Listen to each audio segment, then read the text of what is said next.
이것들을 확! 3억이면 충분하죠. 집까지 합치면 10억은 넘어요. 며느리 수진의 목소리가 관 위로 떨어졌습니다. 차갑고 계산적이고 흥분이 섞인 목소리였습니다. 저는 지금 그 목소리를 듣고 있습니다. 하얀 수의를 입고 꽃으로 둘러싸인 관 속에서요. 이상하게 들리시나요? 죽은 사람이 어떻게 이런 생각을 할 수 있냐고요. 저는 죽지 않았습니다. 눈은 눈꺼풀 사이로 가늘게 뜨고 숨은 30초에 한 번씩만 얕게 쉬며 귀는 활짝 열어둔 채 이 모든 것을 지켜보고 있습니다. 아니, 정확히는 듣고 있습니다. 관 속은 생각보다 좁았습니다. 어깨가 양옆 벽에 닿았고 천장은 제 코끝에서 20cm도 떨어지지 않았습니다.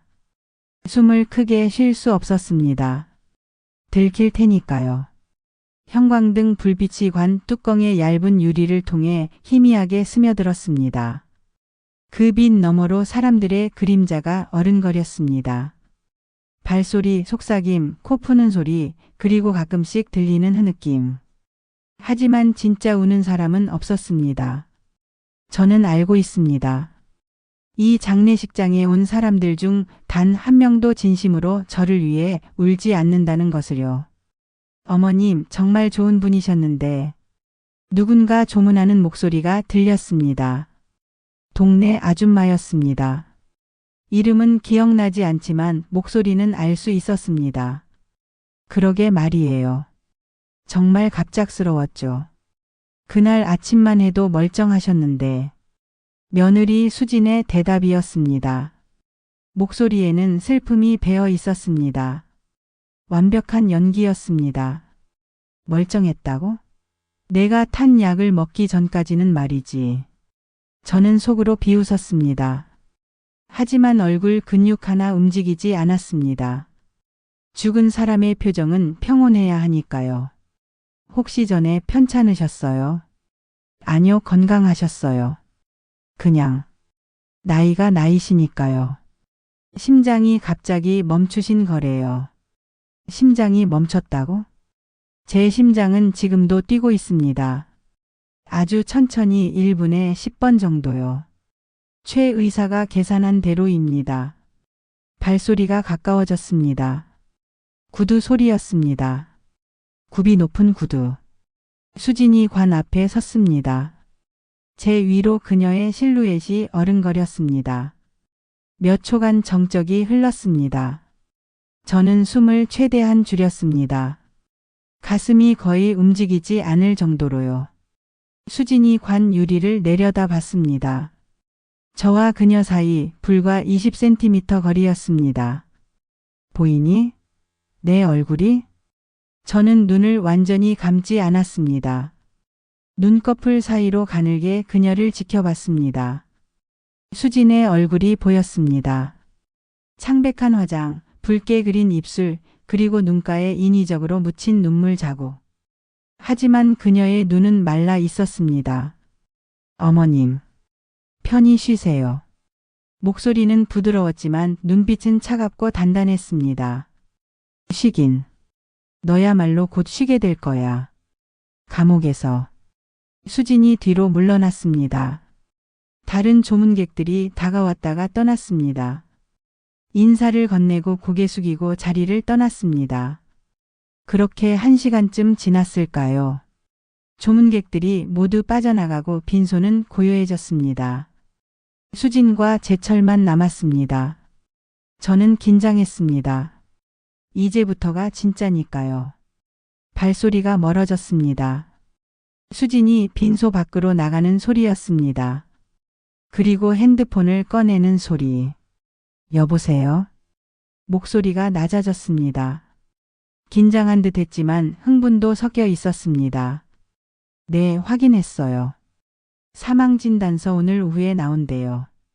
누구한테 전화하는 거지? 보험금이요? 당연히 나오죠. 3억 전액 나온대요. 손가락이 미세하게 떨렸습니다. 하지만 참았습니다. 걱정 마세요. 부검 안 했어요. 자연사로 처리됐어요. 자연사라고? 서류는 장례 끝나자마자 바로 제출할게요. 일주일이면 입금된대요. 수진의 목소리에서 웃음기가 묻어났습니다. 집이요? 그것도 진행 중이에요. 어차피 시어머니 명의니까 상속받으면 바로 팔 거예요. 시세가 8억이래요. 8억. 집까지 팔 생각이었습니다. 제가 평생 일해서 마련한 그 집을요. 네네, 알았어요.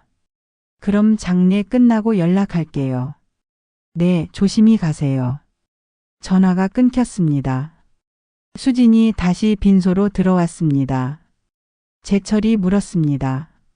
누구한테 전화했어? 목소리가 낮고 조심스러웠습니다. 아무것도 아니야. 그냥 친구. 거짓말이었습니다. 진짜? 왜 자꾸 물어봐? 의심해? 수진의 목소리가 날카로워졌습니다. 아니, 그냥. 제철이 움찔했습니다. 제철아, 넌 아내한테도 무시당하고 있어. 잠깐의 정적 후 수진이 다시 입을 열었습니다. 오빠 보험금 확인했지? 응. 3억. 빚 다 갚고도 남아. 빚? 귀가 번쩍 뛰었습니다. 그리고 집 팔면 8억. 합쳐서 11억이야. 수진의 목소리에 흥분이 섞였습니다. 우리 이제 다시 시작할 수 있어. 강남으로 이사 가자.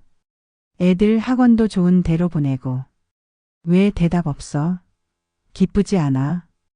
기쁘긴 한데. 엄마 생각하면. 제철의 목소리가 떨렸습니다.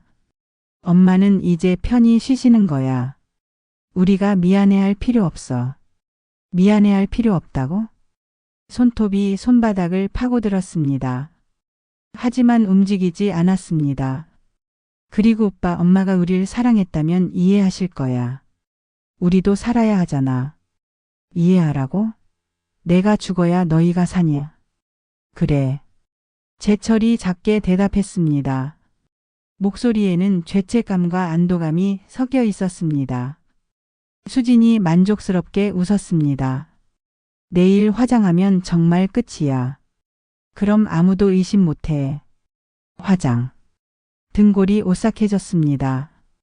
만약 제가 정말 죽었다면 모든 증거는 제가 되어 사라졌을 것입니다. 하지만 저는 살아 있습니다. 그리고 내일 오후 2시 화장되기 직전에 이관에서 일어날 것입니다. 밤이 깊어갔습니다. 빈소는 고요했고 형광등만이 희미하게 빛났습니다. 제철과 수지는 간이 침대에서 잠든 척하고 있었지만 저는 알고 있습니다. 둘 다 잠들지 못했다는 것을요. 수지는 흥분으로, 제철은 죄책감으로. 새벽 2시쯤 수진이 조심스럽게 일어났습니다. 화장실에 가는 척하더니 복도로 나가 또 전화를 걸었습니다. 저는 귀를 기울였습니다. 네, 내일이에요. 오후 2시에 화장해요. 네, 그럼 정말 끝이에요. 증거는 전부 사라지고요. 걱정 마세요. 완벽해요. 부검도 안 했고 사인도 자연사로 확정됐어요. 네네, 보험금 들어오면 연락드릴게요. 네, 감사합니다. 전화가 끊겼습니다. 보험금이 들어오면 연락한다고? 대체 누구야? 수진이 빈소로 돌아왔습니다. 간이 침대에 누웠지만 여전히 잠들지 못했습니다. 저도 마찬가지였습니다. 관속은 점점 더 답답해졌습니다. 숨쉬기가 힘들었습니다. 하지만 참았습니다. 조금만 더 버티면 돼. 새벽 4시쯤 저는 문득 생각했습니다. 내가 왜 이 지경까지 왔을까? 평생을 자식 위에 살았습니다. 새벽부터 밤까지 일했고 제 한 끼 걸으면서 제철이 밥 먹였습니다. 대학 보내고 결혼시키고 손주까지 봤습니다. 행복했습니다. 힘들었지만 보람 있었습니다. 그런데 언제부터였을까요? 집안에서 제자리가 사라지기 시작한 게 6개월 전쯤부터였을까요? 아니, 어쩌면 1년 전부터였을지도 모릅니다. 며느리의 눈빛이 차가워졌고 아들의 말이 줄어들었습니다. 식탁에서 제 말이 끊겼고 거실에서 제 존재가 투명해졌습니다. 그리고 저는 깨달았습니다. 나는 이제 짐이구나. 그 깨달음이 너무 아팠습니다. 그래서 저는 결심했습니다. 확인하자. 그들이 정말 날 어떻게 생각하는지. 그래서 치매 연기를 시작했습니다. 약한 노인을 연기했습니다. 그리고 기다렸습니다. 그들의 본색이 드러나기를요. 결과는 예상보다 끔찍했습니다. 보험금 집 화장. 그들은 제 죽음을 계획했습니다. 치밀하게 완벽하게. 하지만 난 더 치밀해. 30년 전 저는 형사였습니다. 보험 사기 조직을 소탕했던 전설적인 형사. 당시 저는 죽은 척 미끼 수사로 유명했습니다. 직접 미끼가 되어 범인을 유인하고 결정적 순간에 체포하는 방식이었습니다. 검거율 100%. 한 번도 실패한 적 없었습니다. 이번에도 마찬가지야. 동이 트기 시작했습니다. 빈소 창문으로 희미한 햇살이 들어왔습니다. 장례식 마지막 날이 밝았습니다. 오늘 오후 2시 저는 화장장으로 옮겨질 예정입니다. 하지만 그 전에 제가 먼저 일어날 것입니다. 잘 봐라, 수진아. 제철아. 죽은 사람이 어떻게 부활하는지. 하지만 그 이야기를 하기 전에 제가 어떻게 여기까지 왔는지 말씀드려야겠습니다. 모든 것은 3개월 전 어느 봄날 오후부터 시작되었습니다. 3개월 전 마이너스 봄.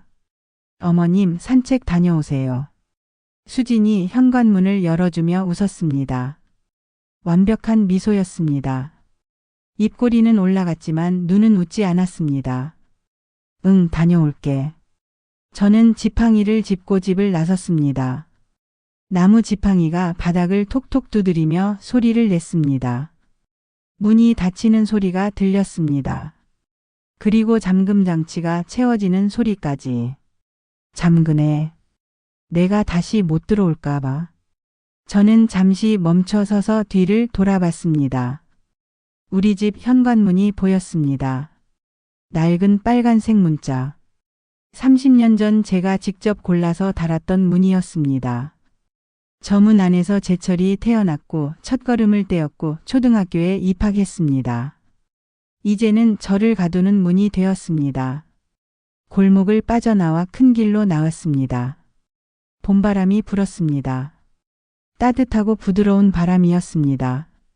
버스 정류장 옆 벚나무에서 꽃잎이 떨어졌습니다. 사실 저는 지팡이가 필요 없었습니다. 다리도 멀쩡했고 허리도 곧았습니다. 30년 동안 형사 생활로 단련된 몸은 아직도 건강했습니다. 하지만 저는 약한 노인을 연기하고 있었습니다. 6개월 전부터요. 왜냐고요? 변화가 느껴졌으니까요. 며느리의 눈빛이 달라졌습니다. 식탁에서 제 말이 끊기기 시작했습니다. 아들이 저를 피하기 시작했습니다. 처음에는 기분 탓인 줄 알았습니다. 하지만 형사 본능이 경고했습니다. 뭔가 잘못되고 있어. 그래서 저는 실험을 시작했습니다. 약한 노인을 연기하며 그들의 반응을 관찰하는 실험을요. 공원에 도착했습니다. 벤치에 앉아 햇볕을 쬐며 저는 사람들을 지켜봤습니다. 산책하는 사람들, 운동하는 사람들, 강아지를 산책시키는 사람들. 평화로운 오후였습니다. 그때였습니다. 익숙한 목소리가 들렸습니다. 시어머니 명의로 가능할까요? 수진의 목소리였습니다. 저는 고개를 돌렸습니다. 공원 옆 카페 창가에 수진이 앉아 있었습니다. 누군가와 마주 보고 있었습니다. 정장을 입은 여성이었습니다. 40대쯤 되어 보였습니다. 테이블 위에는 서류 몇 장이 펼쳐져 있었습니다. 저는 벤치에서 일어났습니다. 조심스럽게 카페 쪽으로 다가갔습니다. 창문 옆 화분 뒤에 몸을 숨겼습니다. 그들은 저를 보지 못했습니다. 물론이죠. 본인 동의만 있으면 가능해요. 정장 여성이 대답했습니다. 목소리가 또박또박했습니다. 전문적인 말투였습니다. 이 상품은 사고사의 경우 3억이 나와요. 일반 사망은 5천만 원이고요. 3억. 사고사. 심장이 두근거렸습니다. 사고사요. 수진이 되물었습니다. 목소리에 긴장이 섞여 있었습니다. 네. 교통사고, 낙상, 익사 등 예상치 못한 사고로 인한 사망을 말해요. 보험료는 한 달에 15만 원이에요. 15만 원. 수진이 중얼거렸습니다. 근데 본인 동의를 어떻게 받으시려고요? 시어머님 연세가 73세요. 아, 그럼 건강검진 결과도 필요하고. 그건 제가 알아서 할게요. 수진의 목소리가 낮아졌습니다. 단호하고 차가웠습니다. 제일 중요한 건 이게 들통나지 않는 거예요. 혹시 나중에 조사 같은 거 들어오지 않죠? 들통나지 않는다고? 걱정 마세요. 정상적으로 계약된 보험이면 문제 없어요. 수익자만 확실히 정하시면 돼요. 수익자는 제 남편으로 할게요. 제 처리를? 알겠습니다. 그럼 서류 준비하시면 연락 주세요. 정장 여성이 명함을 건넸습니다. 수진이 받아서 가방에 넣었습니다. 감사합니다. 그들이 자리에서 일어났습니다. 저는 황급히 화분 뒤에서 몸을 숨겼습니다. 수진이 카페를 나와 반대편으로 걸어갔습니다. 저는 그 자리에 얼어붙어 있었습니다. 다리가 떨렸습니다. 아니, 온몸이 떨렸습니다. 사고사. 3억. 들통나지 않게. 퍼즐 조각들이 맞춰지기 시작했습니다. 집으로 돌아가는 길은 멀게만 느껴졌습니다. 지팡이를 짚고 천천히 걸었지만 머릿속은 빠르게 돌아갔습니다. 설마. 아니, 설마가 아니었습니다. 30년 형사 경험이 말해주고 있었습니다. 수진이 날 죽일 계획을 세우고 있어. 집에 도착했을 때 수진은 부엌에서 저녁을 준비하고 있었습니다. 어머님, 산책 좋으셨어요? 환한 미소로 저를 맞이했습니다. 응, 좋았어. 저는 평온하게 대답하고 방으로 들어갔습니다. 문을 닫았습니다. 그리고 침대에 주저앉았습니다. 손이 떨렸습니다. 내 며느리가 날 죽이려고 한다. 믿고 싶지 않았습니다. 제 처리를 낳고 키우는 동안 며느리가 되어준 그 여자가요. 하지만 증거는 명확했습니다. 저는 옷장을 열었습니다. 맨 안쪽 선반을 뒤졌습니다. 오래된 상자가 나왔습니다. 먼지가 쌓인 종이 상자였습니다. 뚜껑을 열자 30년 전 물건들이 보였습니다. 형사 배지, 수첩, 펜, 그리고 녹음기. 저는 배지를 집어들었습니다. 금속이 차갑고 묵직했습니다. 김순덕, 정신 차려. 형사 시절의 기억이 되살아났습니다.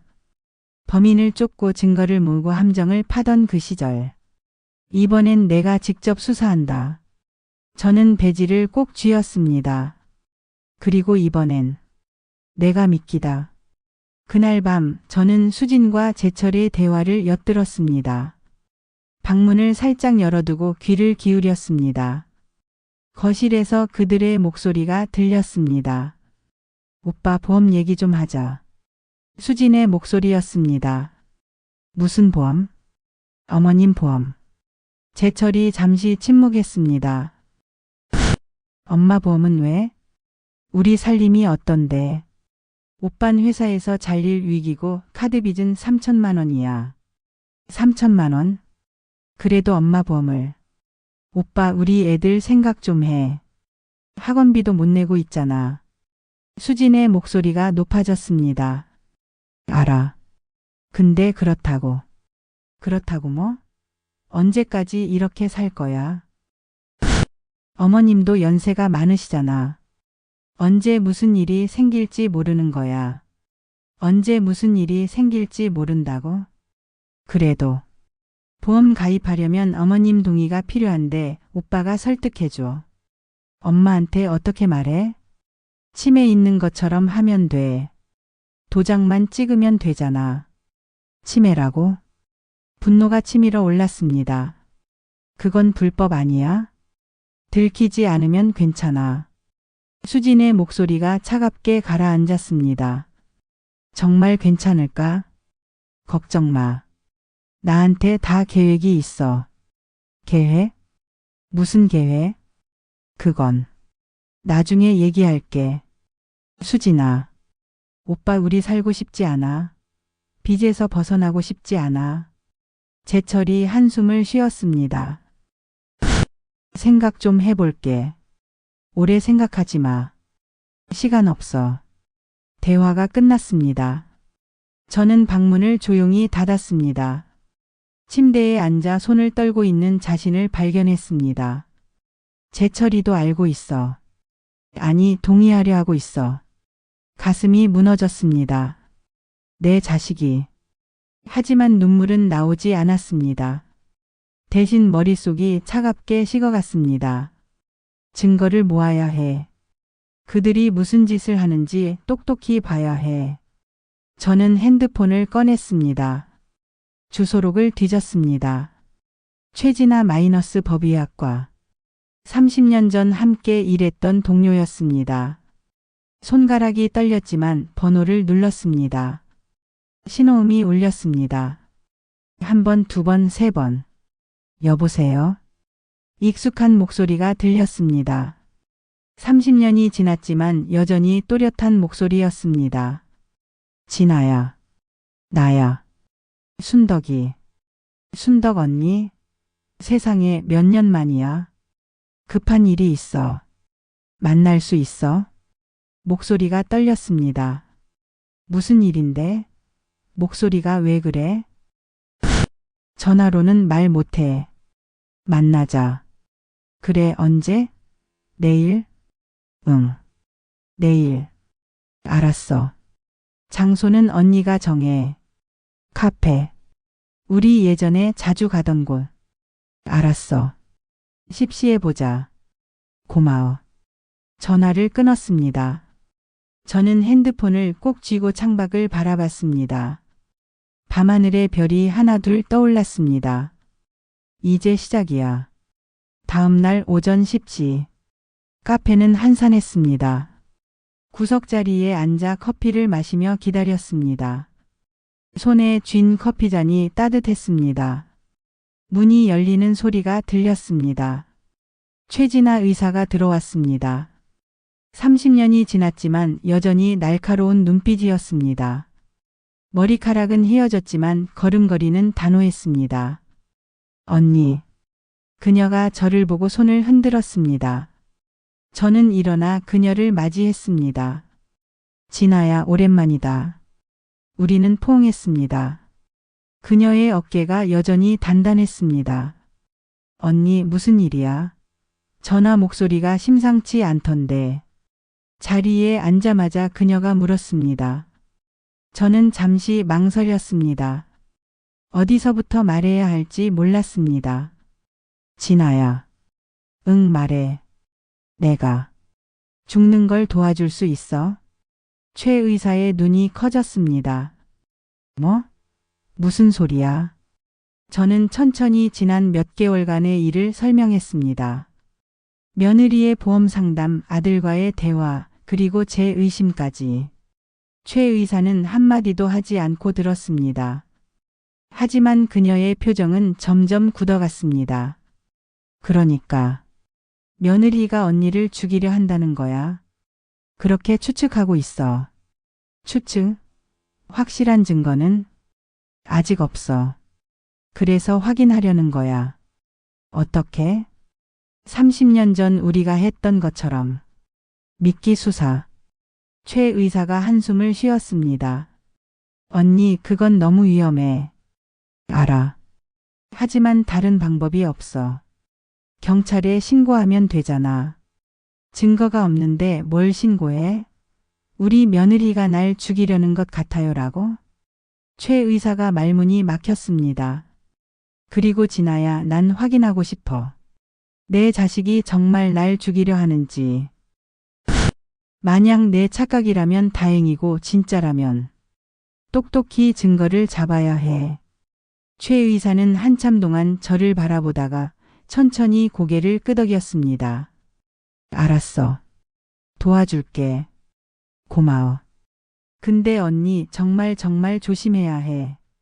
자칫하면 진짜 죽을 수도 있어. 알아. 그래서 내가 필요한 거야. 그날 우리는 계획을 짰습니다. 최 의사가 설명했습니다. 일단 가사 상태를 만들어야 해. 맥박과 호흡을 최소화하는 약물이 있어. 얼마나 지속돼? 48시간. 그 사이에 모든 걸 끝내야 해. 깨어날 수 있어. 자동으로 풀려. 걱정 마. 부작용은? 없어. 내가 직접 테스트한 약이야. 저는 고개를 끄덕였습니다. 그리고 사망 진단서는 내가 발급할게. 가짜로. 들키지 않을까? 내 이름으로 발급하면 아무도 의심 안 해. 나 법의학과 전문이잖아. 고마워, 진아야. 대신 조건이 있어. 뭔데? 경찰한테 미리 알려야 해. 만약을 위해서. 알았어. 그리고 언니, 녹음은 필수야. 모든 대화를 녹음해. 어떻게? 최 의사가 가방에서 작은 기기를 꺼냈습니다. 이거. 초소형 녹음기야. 옷에 달면 돼. 아직도 이런 거 갖고 있어? 옛날 생각나서 버리지 못했어. 우리는 웃었습니다. 30년 전 함께 일하던 시절이 떠올랐습니다. 그럼 언제 시작할 거야? 최대한 빨리. 며느리가 언제 움직일지 모르니까. 알았어. 준비되면 연락해. 집으로 돌아가는 길, 저는 결심을 굳혔습니다. 이제 본격적으로 시작이야. 그날부터 저는 치매 연기를 강화했습니다. 여기가 어디지? 거실을 배회하며 중얼거렸습니다. 수진이 저를 붙잡았습니다. 어머님, 집이에요.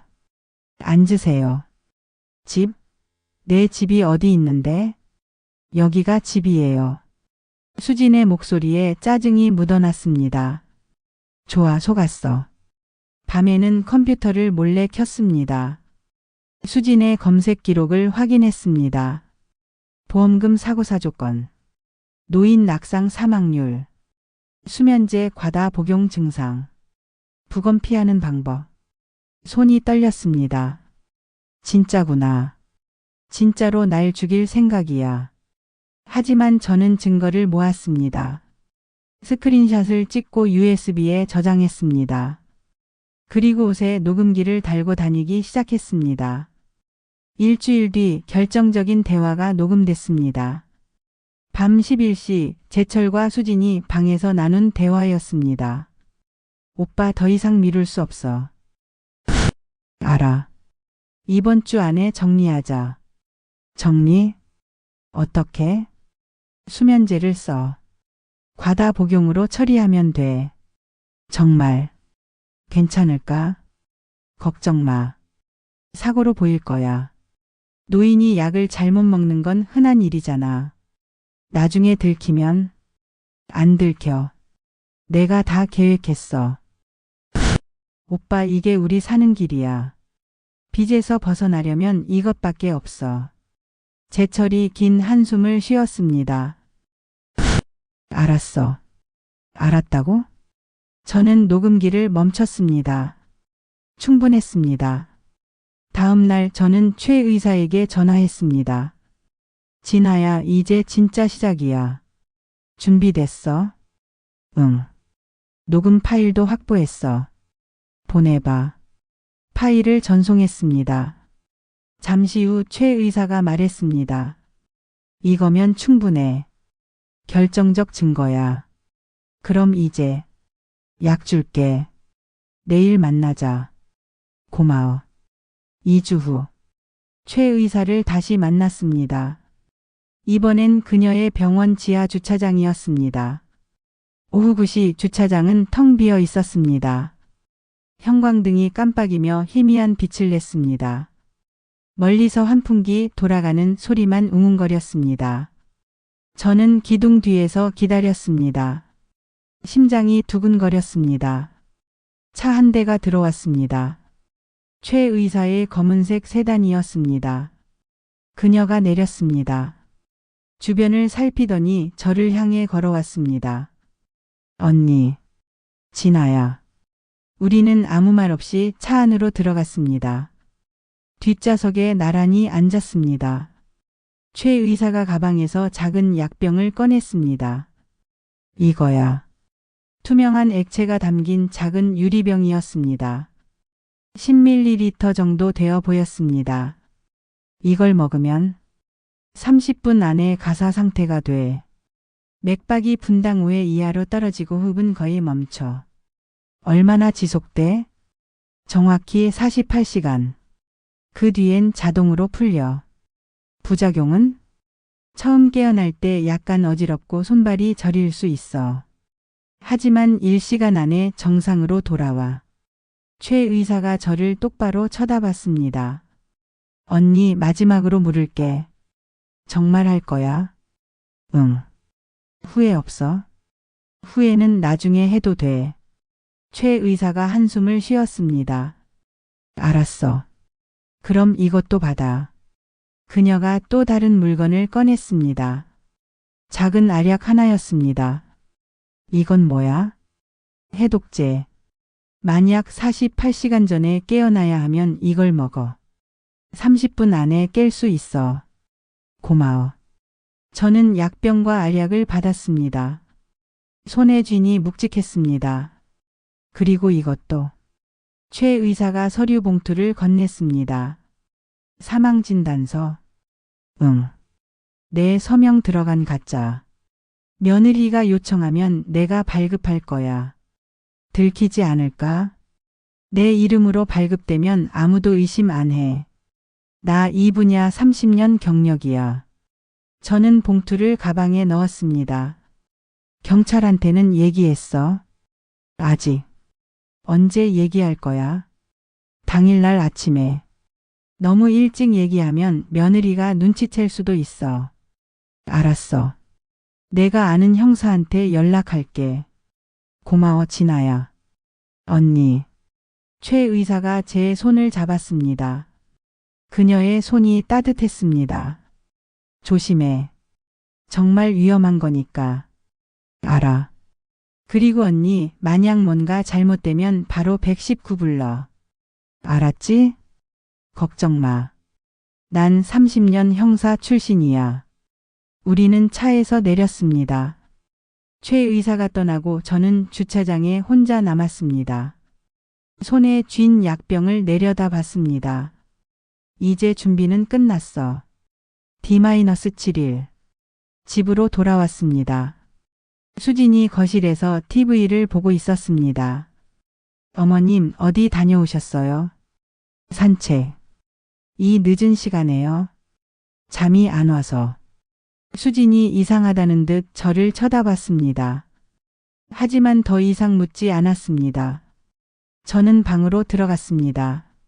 책상 서랍 맨 안쪽에 약병을 숨겼습니다. 그리고 그 위에 다른 물건들을 쌓았습니다. 며느리가 뒤지더라도 쉽게 찾지 못할 거야.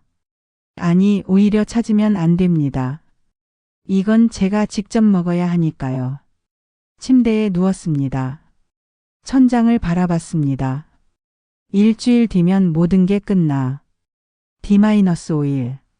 그날 오후 수진이 약국에 갔습니다. 저는 멀리서 지켜봤습니다. 수진이 약국 안으로 들어갔습니다. 10분쯤 지나 나왔습니다. 손에 작은 봉투를 들고 있었습니다. 수면제를 샀겠지. 집으로 돌아온 수진은 그 봉투를 부엌 선반 깊숙이 숨겼습니다. 저는 밤에 몰래 확인했습니다. 졸피뎀 10mg-30정. 수면제가 맞았습니다. 10정만 먹어도 위험한데 30정이라고? 손이 떨렸습니다. 하지만 저는 봉투를 다시 제자리에 놓았습니다. D-3일. 수진이 또 전화를 했습니다. 거실 소파에 앉아 낮은 목소리로 속삭였습니다. 저는 방문을 살짝 열고 녹음기를 켰습니다. 네, 이번 주 안에 끝나요. 방법이요? 수면제 과다 복용이요.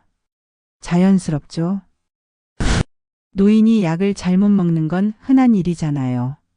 부검까지 갈 일도 없을 거예요. 보험금이요? 3억 전액 나와요. 일주일 안에 입금된대요. 걱정 마세요. 완벽해요. 흔적 하나 안 남겨요. 전화가 끊겼습니다. 저는 녹음을 멈췄습니다. 완벽하다고? 내가 하는 모든 말이 다 녹음되고 있는데. D-1일. 드디어 그날이 왔습니다. 아침부터 수진의 눈빛이 달랐습니다. 긴장한 듯 했지만 결심이 서린 눈빛이었습니다. 어머님, 오늘 제가 특별한 거 해드릴게요. 특별한 거? 네. 보양식이요. 어머님 건강 챙겨야죠. 보양식이라고? 수진이 부엌에서 뭔가를 끓이기 시작했습니다. 닭백숙이었습니다. 냄새가 집 안을 가득 채웠습니다. 고소하고 구수한 냄새였습니다. 하지만 제 심장은 빠르게 뛰었습니다. 저 안에 수면제를 넣을 거야. 점심때가 되자 수진이 상을 차렸습니다. 어머님 드세요. 따끈한 닭백숙이 그릇 가득 담겨 있었습니다. 저는 숟가락을 들었습니다. 국물을 한 숟가락 떴습니다. 입에 넣었습니다. 짠맛, 고소한 맛, 그리고 쓴맛. 역시. 하지만 저는 표정 하나 변하지 않고 삼켰습니다. 맛있다. 다행이에요. 많이 드세요. 수진이 흐뭇하게 웃었습니다. 저는 그릇을 비웠습니다. 한 숟가락도 남기지 않고요. 수진의 눈이 반짝였습니다. 좋아, 속았지? 어머님 좀 쉬세요. 소화도 시키시고. 그래. 저는 방으로 들어갔습니다. 문을 닫자마자 화장실로 달려갔습니다. 손가락을 목구멍에 넣었습니다. 의외. 먹었던 음식을 모두 토해냈습니다. 입을 헹구고 물을 마셨습니다. 이제 진짜 약을 먹을 시간이야. 서랍에서 최 의사가 준 약병을 꺼냈습니다. 투명한 액체가 빛났습니다. 이걸 먹으면 48시간 동안 죽은 것처럼 될 거야. 손이 떨렸습니다. 무섭지 않아. 30년 형사 생활 동안 더 위험한 것도 많았어. 약병을 입에 댔습니다. 그리고 한 번에 들이켰습니다. 쓰고 시큼한 맛이 입안을 가득 채웠습니다. 10분쯤 지났을까요? 어지러움이 느껴지기 시작했습니다. 침대에 누웠습니다. 심장 박동이 느려졌습니다. 쿵, 쿵, 쿵. 점점 더 느려졌습니다. 숨쉬기가 힘들어졌습니다. 시야가 흐려졌습니다. 이제 시작이야. 얼마나 시간이 지났을까요? 멀리서 목소리가 들렸습니다. 어머님, 어머님. 수진의 목소리였습니다. 방문이 열리는 소리. 발소리. 어머님. 수진이 저를 흔들었습니다. 하지만 저는 반응할 수 없었습니다. 몸이 돌처럼 굳어 있었습니다. 오빠, 오빠. 어머님이 숨을 안 쉬어. 제철이 뛰어들어왔습니다. 뭐? 엄마. 제철이 제 손목을 잡았습니다. 맥박을 확인했습니다. 맥박이 거의 안 뛰어. 어떻게? 119 불러. 진짜 불러? 수진의 목소리에 당황이 섞였습니다. 당연하지. 빨리. 알았어. 수진이 전화를 걸었습니다. 여보세요? 119요. 저희 시어머니가 갑자기 쓰러지셨어요. 완벽한 연기야. 네, 숨을 안 쉬세요. 빨리 와주세요. 주소요? 동번지예요. 네, 기다릴게요. 전화를 끊었습니다. 짧은 침묵. 수진아, 정말 괜찮을까? 제철의 목소리가 떨렸습니다. 걱정 마. 계획대로야. 하지만 이미 늦었어. 돌이킬 수 없어. 그래, 이미 늦었지. 사이렌 소리가 들렸습니다. 점점 가까워졌습니다. 구급대원들이 들어왔습니다. 환자가 어디 계세요? 여기요. 저는 들것에 옮겨졌습니다. 차가운 금속 느낌이 등에 닿았습니다. 맥박 체크. 분당 5회 미만. 호흡은 거의 없음. 심폐소생술 준비. 구급차로 옮겨졌습니다. 사이렌이 울렸습니다. 제철과 수진이 함께 탔습니다. 잘 봐라. 이제부터 어떻게 되는지. 병원 응급실. 소란스러웠습니다. 의사들이 뛰어다녔고 간호사들이 기계를 연결했습니다. 심전도 연결. B-, B-, B-, 평평한 선. 심정지. CPR 시작. 간호사가 제 가슴을 눌렀습니다. 한 번, 두 번, 세 번. 아파. 하지만 참아야 해. 에피네프린 투여. 차가운 액체가 팔에 주입되는 느낌. 반응 없음. 다시. 더 세게 눌렀습니다. 제발 그만. 5분쯤 지났을까요? 문이 열렸습니다. 잠깐. 최진아 의사의 목소리였습니다. 최 선생님. 제가 이 환자 담당할게요. 하지만 제가 가족 주치의예요. 비켜주세요. 간호사들이 물러났습니다. 최 의사가 제 맥박을 확인했습니다. 심전도를 봤습니다. 그리고 고개를 저었습니다. 중단하세요. 선생님. 사망입니다. 시각 오후 4시 23분. 고마워 진아야. 복도에서 수진이 비명을 질렀습니다. 안 돼. 어머님. 완벽한 연기였습니다. 제철은 아무 말도 하지 못했습니다.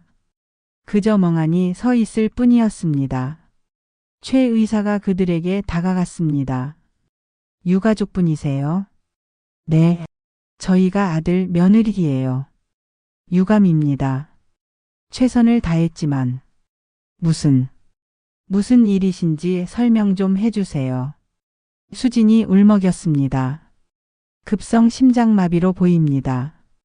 고령이시라. 부검은요? 수진이 조심스럽게 물었습니다. 드디어 본색이 나오네. 부검이요? 꼭 필요하진 않아요. 자연사가 명확하니까요. 그럼 사망진단서는 지금 바로 발급해 드릴게요. 감사합니다. 수진의 목소리에 안도가 섞였습니다. 안도하긴. 48시간 뒤에 놀랄 준비나 해. 영안실로 옮겨졌습니다. 차가운 금속 침대 위에 누워 저는 기다렸습니다. 복도에서 수진과 제철의 대화가 들렸습니다. 정말 돌아가신 거야? 응. 의사가 사망 선고했잖아. 오빠 슬프지? 당연하지. 우리 엄마인데. 제철의 목소리가 떨렸습니다. 그래도 이제 우리 살 수 있어. 빚도 갚고 새로 시작할 수 있어. 수진아, 그런 말 하지 마. 왜? 사실이잖아. 그래도 오빠는 너무 약해. 그러니까 맨날 당하는 거야. 수진의 목소리가 차가웠습니다. 제철아, 내 아내는 너까지 무시하고 있어. 장례는 어떻게 할까? 3일장. 빨리 끝내자. 왜 빨리? 오래 끌면 돈만 더 들어. 그리고 보험금 빨리 받아야지. 내일 장례식장 예약할게. 3일장이라고? 서둘러 화장하려는 거지. 첫째 날 저녁. 장례식장으로 옮겨졌습니다. 관 속에 누워 천장을 바라봤습니다. 아니, 정확히는 관 뚜껑을 바라봤습니다. 여전히 숨은 얕게 쉬고 있었고 심장은 간신히 뛰고 있었습니다. 최 의사가 말한 대로였습니다. 48시간. 그 시간만 버티면 됩니다. 빈소가 마련됐습니다. 사진이 놓였습니다. 제가 60대였을 때 찍은 사진이었습니다. 웃고 있는 사진이었습니다. 지금은 웃을 일이 하나도 없는데 향이 피워졌습니다. 냄새가 관 안까지 스며들었습니다. 조문객들이 오기 시작했습니다. 고인의 명복을 빕니다. 좋은 곳으로 가셨을 거예요. 정말 갑작스러우셨네요. 다들 똑같은 말만 했습니다. 수지는 완벽하게 슬퍼하는 며느리를 연기했습니다. 어머님이 그렇게 편찮으셨는데 제가 더 잘해드릴 걸 그랬어요. 눈물까지 짜냈습니다. 연기 잘하네. 제철은 관 앞에서 고개를 숙이고 있었습니다. 울지는 않았지만 표정은 어두웠습니다. 제철아, 넌 아직 양심이 조금은 남아있구나. 시간이 흘렀습니다. 해가 지고 밤이 왔습니다. 조문객들이 모두 떠났습니다. 빈소에는 제철과 수진만 남았습니다. 그들은 간이 침대에 누웠습니다. 잠시 정적이 흘렀습니다. 그러다 수진이 입을 열었습니다. 오빠자. 아니, 나도. 오빠, 보험금 얘기 좀 하자. 드디어 본색을 드러내는구나. 지금 그런 얘기하기 좀. 언제 하게? 지금 아니면 언제? 수진의 목소리가 단호했습니다. 내가 확인했어. 3억 깔끔하게 나와. 일주일 안에 입금된대. 그럼 빚 다 갚고 남은 돈으로 새로 시작하는 거야. 집은? 집도 팔 거야. 어차피 오빠 명의로 상속되잖아. 엄마 집을. 오빠, 지금 감상에 젖을 때가 아니야. 우리 살아야지. 제철이 한숨을 쉬었습니다. 알았어. 그리고 오빠. 응? 이 일 아무한테도 말하면 안 돼. 알지? 당연하지. 혹시라도 의심받으면 우리 둘 다 끝이야. 알아. 좋아. 그럼 내일 화장하면 정말 끝이야. 화장이라고? 등골이 서늘해졌습니다. 화장은 왜 이렇게 빨리? 오래 두면 부검 같은 거 할 수도 있잖아. 부검? 의사가 자연사라고 했잖아. 그래도 혹시 모르잖아. 빨리 끝내는 게 안전해. 역시 치밀하네. 알았어. 대화가 끝났습니다. 잠시 후 제철이 코 고는 소리가 들렸습니다. 하지만 수지는 잠들지 않았습니다. 침대에서 일어나 화장실로 갔습니다. 그리고 전화를 걸었습니다. 여보세요? 낮은 속삭임이었습니다. 네, 다 끝났어요. 내일 화장해요. 그럼 증거는 완전히 사라지죠. 보험금이요? 일주일 안에 들어온대요. 그럼 바로 송금할게요. 송금? 누구한테? 걱정 마세요. 완벽했어요.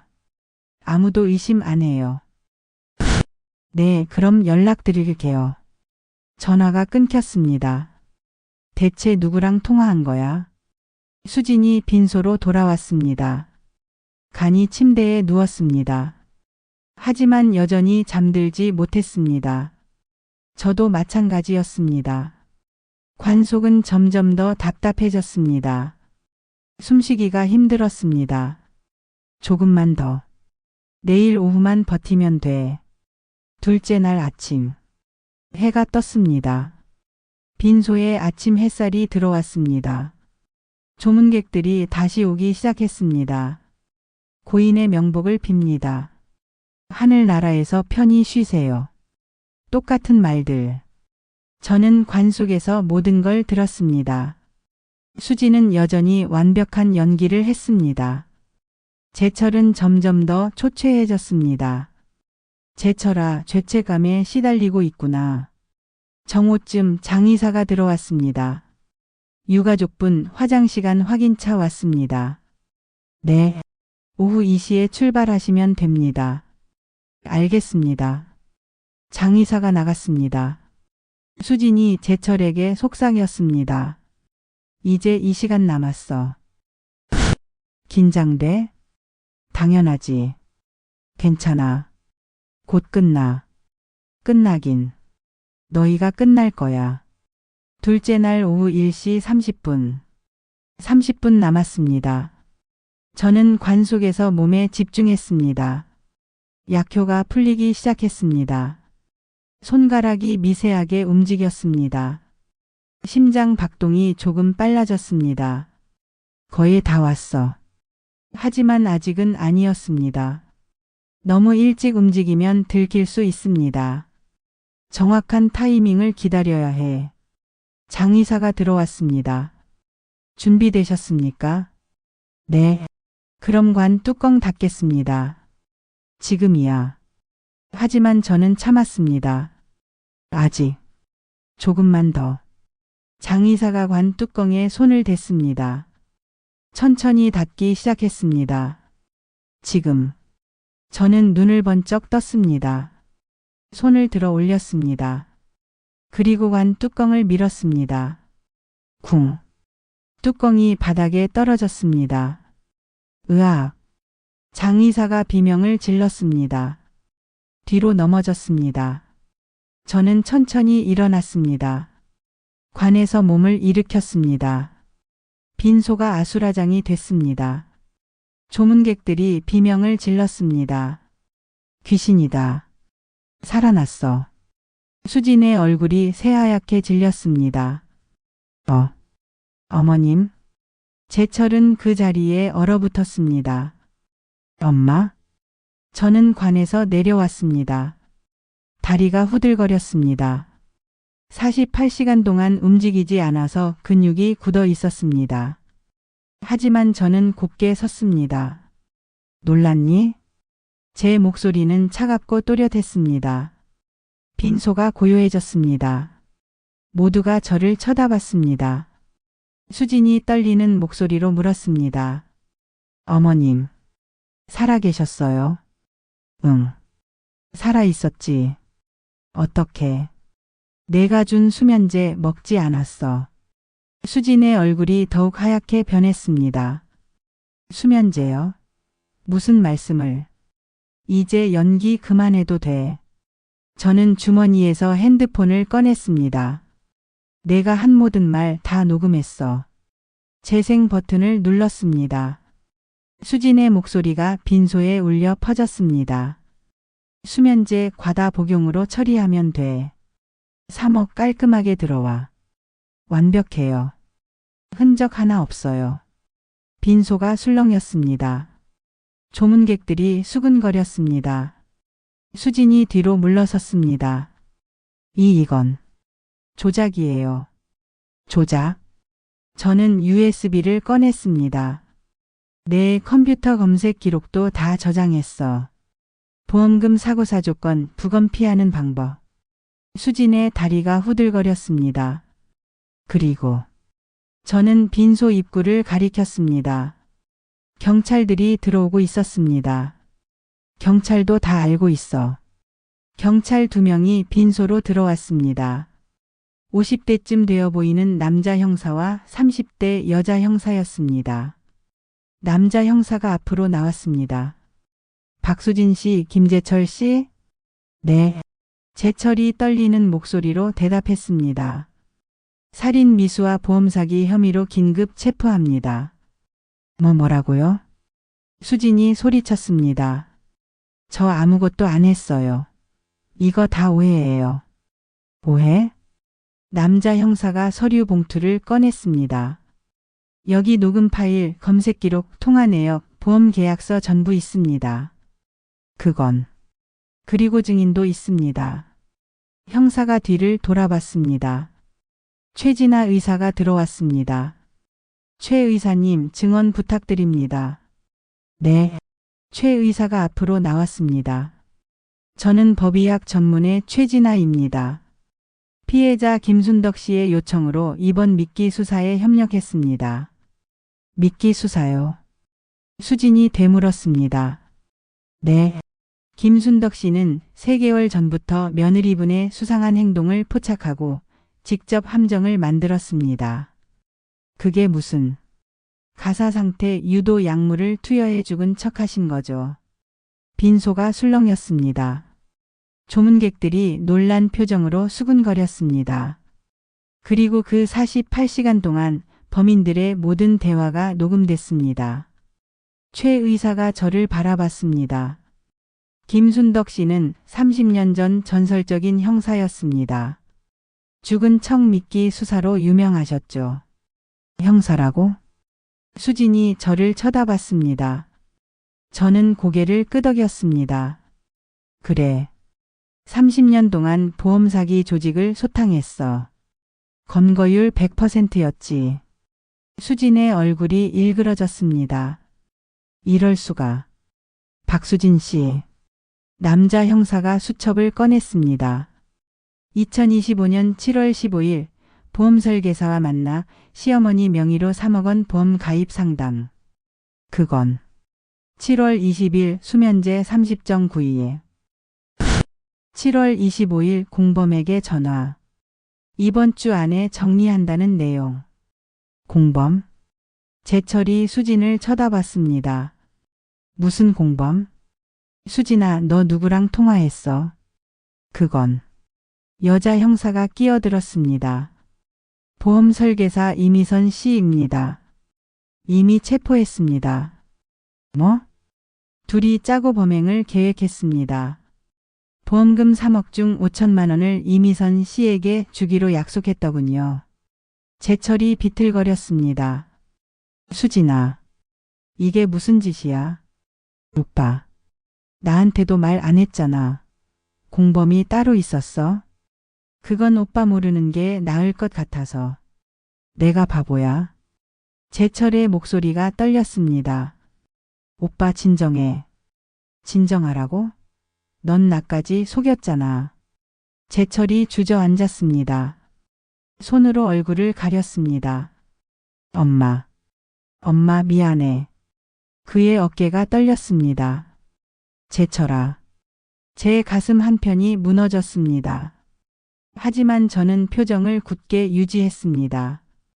김재철 씨도 공범입니다. 여자 형사가 말했습니다. 녹음된 대화를 들어보면 김재철 씨도 범행을 알고 있었고 동의했습니다. 하지만 저는 알았어라고 말씀하셨습니다. 명백한 공범입니다. 재철이 저를 쳐다봤습니다. 눈물이 그의 뺨을 타고 흘렀습니다. 엄마, 나 정말 살고 싶었어. 목소리가 떨렸습니다. 빚 때문에 회사에서 잘릴까봐 애들 학원비도 못 내고 그래서 날 죽이려 했어. 제 목소리가 차갑게 떨어졌습니다. 미안해. 정말 미안해. 미안하다고 다야. 재철아, 넌 내 자식이야. 평생 너 키우느라 내 인생 다 바쳤어. 재철이 고개를 숙였습니다. 새벽부터 밤까지 일했어. 내가 배고프지 않게 추위에 떨지 않게. 대학 보내고 결혼시키고 집도 마련해줬어. 엄마. 근데 넌 날 죽이려 했어. 돈 때문에. 재철이 바닥에 무릎을 꿇었습니다. 엄마 용서해줘. 제발. 용서? 저는 한 걸음 앞으로 다가갔습니다. 재철아, 넌 내가 죽는 걸 보려고 했어. 그게 얼마나 끔찍한 일인지 알아? 알아. 알아요. 관 속에 누워서 너희 대화 다 들었어. 이제 끝났다. 드디어 자유다. 재철이 울부짖었습니다. 엄마. 나는 너를 용서할 수 없어. 엄마 제발. 한 번만. 너는 내 자식이었어. 하지만 이제는 아니야. 저는 돌아섰습니다. 제철의 흐느낌이 뒤에서 들렸습니다. 엄마, 엄마. 하지만 저는 뒤돌아보지 않았습니다. 남자 형사가 수갑을 꺼냈습니다. 박수진 씨, 팔 내밀어 주세요. 안 돼요. 저 안 했어요. 수진이 뒤로 물러섰습니다. 증거는 다 있습니다. 저항하지 마세요. 이거 다 조작이에요. 저 시어머니가 다 꾸민 거라고요. 꾸민 게 아니라 진실입니다. 여자 형사가 수진의 팔을 잡았습니다. 놔요. 놔요. 수진이 발버둥 쳤습니다. 하지만 소용없었습니다. 찰칵. 수갑이 채워졌습니다. 제철에게도 수갑이 채워졌습니다. 그는 더 이상 저항하지 않았습니다. 그저 고개를 숙인 채 울고 있을 뿐이었습니다. 연행하겠습니다. 경찰들이 그들을 끌고 나갔습니다. 수지는 끝까지 소리를 질렀습니다. 억울해요. 저 아무것도 안 했어요. 하지만 아무도 믿지 않았습니다. 제철은 한마디도 하지 않았습니다. 문이 닫혔습니다. 빈소가 고요해졌습니다. 조문객들이 하나 둘 빠져나갔습니다. 수근거리며 고개를 저으며 세상에 며느리가 시어머니를 정말 무서운 세상이야. 혼자 남았습니다. 빈소에는 저 혼자만 남았습니다. 관은 여전히 그 자리에 있었습니다. 뚜껑이 열린 채로요. 저는 관 앞에 섰습니다. 48시간 동안 누워있던 그 자리. 이 안에서 모든 걸 들었지. 최 의사가 다가왔습니다. 언니 괜찮아? 응. 집에 가자. 여기 있지 마.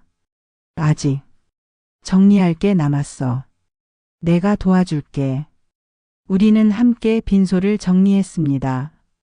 꽃을 치우고 사진을 내렸습니다. 향을 껐습니다. 그리고 관을 치웠습니다. 모든 게 끝났습니다. 일주일 후 마이너스 경찰서. 조사를 받으러 경찰서에 왔습니다. 최 의사가 함께 왔습니다. 김순덕 씨, 이쪽으로 오시죠. 남자 형사가 안내했습니다.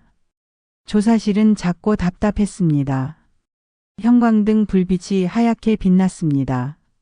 먼저 용기 내주셔서 감사합니다. 쉽지 않으셨을 텐데 해야 할 일이었어요. 형사가 고개를 끄덕였습니다. 몇 가지 확인하고 싶은 게 있습니다. 물어보세요. 언제부터 의심하셨습니까? 3개월 전부터요. 구체적으로는 며느리가 보험 설계사를 만나는 걸 봤어요. 그때부터 뭔가 이상하다고 느꼈죠. 그래서 미끼 수사를 계획하신 거군요. 네. 30년 전에도 그렇게 범인을 잡았으니까요. 형사가 서류를 넘겼습니다. 박수진 씨와 이미선 씨 모두 자백했습니다. 둘이 짜고 6개월 전부터 계획했다고 합니다. 6개월 전부터라고? 처음에는 낙상 사고로 위장하려 했대요. 계단에서 밀어서요. 등골이 오싹해졌습니다. 하지만 이웃들 눈이 있어서 실행하지 못했고 결국 수면제를 선택했다고 합니다. 김재철 씨는요? 우리 아들은 어떻게 됐나요? 아드님은 공범입니다. 하지만 주도적이진 않았던 것으로 보입니다. 그래도 알고 있었죠? 네, 알고 있었고 동의했습니다. 저는 눈을 감았습니다. 제철아. 어머님, 아드님이 면회를 신청했습니다. 거절하겠습니다. 정말요? 네. 볼 얼굴이 없어요. 형사가 안타까운 표정을 지었습니다. 알겠습니다. 2주 후 마이너스 법원. 첫 공판이 열렸습니다. 저는 증인석에 앉았습니다. 박수진과 김재철이 피고인석에 있었습니다. 수지는 여전히 불복하는 표정이었습니다. 제철은 고개를 숙인 채 아무 말도 하지 않았습니다. 판사가 물었습니다. 피해자 김순덕 씨 진술해 주시죠. 저는 천천히 일어났습니다. 법정안이 고요해졌습니다. 저는 73세 김순덕입니다. 목소리가 떨렸지만 또렷했습니다. 30년 전 저는 형사였습니다. 보험사기 조직을 소탕하는 일을 했죠. 은퇴 후 저는 평범한 노인으로 살았습니다. 아들과 며느리와 함께요. 제철이 고개를 들었습니다. 하지만 6개월 전부터 이상한 기운이 느껴졌습니다. 어떤 기운이었습니까? 며느리의 눈빛이 달라졌어요. 차갑고 계산적으로 변했죠. 그래서 저는 실험을 했습니다. 치매 연기를 하며 그들의 반응을 지켜봤죠. 그 결과는 며느리가 저를 죽이려 한다는 걸 알았습니다. 법정이 술렁였습니다. 증거는 어떻게 확보하셨습니까? 모든 대화를 녹음했습니다. 그리고 직접 믿기가 됐죠. 48시간 동안 가사 상태로 계셨다고요? 네. 최진아 의사의 도움을 받아 죽은 척했습니다. 왜 그렇게까지 하셨습니까? 저는 수진을 쳐다봤습니다. 확실한 증거가 필요했으니까요. 그리고 목소리가 떨렸습니다. 내 자식이 정말 날 죽이려 하는지 확인하고 싶었습니다. 제철이 고개를 떨궜습니다. 판사가 제철을 쳐다봤습니다. 피고인 김제철 할 말 있습니까? 제철이 천천히 일어났습니다. 그리고 저를 바라봤습니다. 엄마. 목소리가 떨렸습니다. 나. 정말 미안해. 눈물이 그의 뺨을 타고 흘렀습니다. 나도 살고 싶었어. 빚 때문에. 회사 때문에. 애들 학원비도 못 내고 카드값도 밀리고. 그래서 날 죽이려 했어? 제 목소리가 차갑게 떨어졌습니다. 아니, 그게 아니라. 그럼 뭐야? 내가 알았어라고 했잖아. 그건 순간적으로 며칠 동안 생각할 시간 있었잖아. 제철이 말문이 막혔습니다. 제철아. 네. 넌 선택했어. 나보다 돈을 택했지. 엄마. 그게 내 선택이야. 그리고 이게 결과고. 제철이 주저앉았습니다. 엄마 제발. 한 번만 용서해줘. 저는 고개를 돌렸습니다. 그의 얼굴을 더 이상 보고 싶지 않았습니다. 판사가 물었습니다. 피해자 측 더 할 말씀 있으십니까? 없습니다. 저는 자리에 앉았습니다. 한 달 후 마이너스 선고 공판. 판결이 나왔습니다. 박수진 살인 미수 및 보험사기 징역 10년. 이미선 보험사기 공범 징역 5년. 김제철 살인 미수 방조 징역 5년. 수지는 끝까지 소리를 질렀습니다. 억울해요. 저 아무것도 안 했어요. 하지만 아무도 들어주지 않았습니다. 제철은 한마디도 하지 않았습니다. 그저 저를 바라볼 뿐이었습니다. 저는 그 시선을 피했습니다. 법정 문을 열고 나왔습니다. 복도는 고요했습니다. 최 의사가 기다리고 있었습니다. 언니 끝났어. 응. 끝났네. 이제 집에 가자. 응. 우리는 함께 법원을 나왔습니다. 밖은 맑았습니다. 하늘이 파랗고 햇살이 따뜻했습니다. 하지만 제 가슴은 무거웠습니다. 정의는 구현됐어. 하지만 왜 이렇게 허전할까요? 3개월 후 집으로 돌아왔습니다. 텅 빈 집이었습니다. 현관문을 열고 들어서니 고요함이 저를 맞이했습니다. 거실에는 아무도 없었습니다. 부엌에는 설거지 안 된 그릇 하나만 놓여 있었습니다. 저는 소파에 앉았습니다. 창밖으로 저녁 햇살이 비쳐 들어왔습니다. 따뜻한 빛이 거실 바닥을 채웠습니다. 끝났어. 모든 게 끝났습니다. 수지는 감옥에 갔고 제철도 수감됐습니다. 집은 제 명의로 남았습니다. 보험금도 취소됐습니다. 정의는 구현됐습니다. 하지만 왜 이렇게 공허할까? 저는 손을 내려다봤습니다. 주름진 손, 핏줄이 튀어나온 손. 73년을 살아온 손이었습니다. 이 손으로 밥을 지었습니다. 이 손으로 제철이를 안았습니다. 이 손으로 설거지를 하고 빨래를 했습니다. 평생을 자식 위에 살았습니다. 그런데 그 자식이 저를 죽이려 했습니다. 돈 때문에 눈물이 흘러내렸습니다. 저는 얼굴을 손으로 가렸습니다. 소리 내어 울었습니다. 아무도 없는 집에서 혼자서요. 왜 이렇게 외로울까? 통쾌함은 없었습니다. 승리의 기쁨도 없었습니다. 다만 깊은 허전함만이 남았습니다. 가족은 잃었습니다.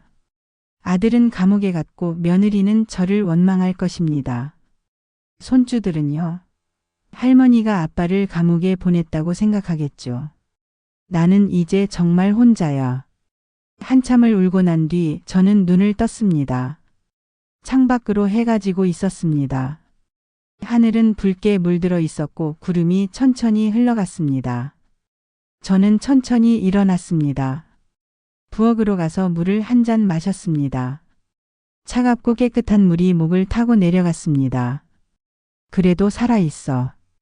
거울에 비친 제 얼굴을 봤습니다. 주름은 여전히 깊었고 눈가는 붉었습니다. 하지만 눈빛만은 또렷했습니다. 나는 약하지 않았어. 30년 전에도 그리고 지금도요. 48시간 동안 관 속에 누워 있으며 깨달은 것이 있습니다. 살아있다는 것이 얼마나 소중한지요. 숨을 쉬는 것, 눈을 뜨는 것, 걷는 것. 당연하다고 생각했던 모든 것들이 사실은 기적이었습니다. 저는 창문을 열었습니다. 저녁 바람이 불어왔습니다. 시원하고 부드러운 바람이었습니다.